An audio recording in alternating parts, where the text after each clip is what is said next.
12 മണിക്ക് നിലമ്പൂർ കോവിലകത്തിലുള്ള പശുക്കളൊക്കെ മേയാൻ ഇറങ്ങിയിരിക്കുകയാണ് അല്ലേടി. പശുക്കളെ എത്രണ്ണത് അവിടേക്ക് ഇതുണ്ട്. ഒരു അതിന് നോക്കിയിട്ട് കച്ചറയ്ക്ക് വേണ്ടി പോകാൻ നിൽക്കണം തെരുവ് കെട്ടികളത് ആഗ്രഹം കുരയ്ക്കണുണ്ടല്ലേ. എല്ലാം രാത്രിയേ വീട്ടിൽ പോയിട്ട് രാത്രി പുറത്തേക്ക് ഇറങ്ങണം. ഇനി ഇവർ നാളെ വൈകുന്നേരമാണ് ഓരോ വീടുകളിലേക്കും തിരിച്ചു കയറുക. നല്ല അടിപൊളി കാഴ്ചയല്ലേ. അവിടെയൊക്കെയാണ് ഒരുത്ത് കച്ചറ കൂടാൻ വേണ്ടി നിൽക്കുന്നത്. ഇനിയും ഒരുപാട് പശുക്കൾ വരുന്നുണ്ട് കേട്ടോ അല്ലേ, ഒരുപാട് വരുന്നില്ലേ.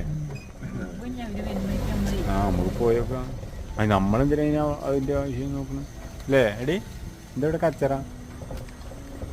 പശുവിനെ കാണാനില്ലല്ലോ. എന്താടി ഇവിടെ കച്ചറ? എന്താ ഇവിടെ കച്ചറ? എന്താ ഇവിടെ കച്ചറ?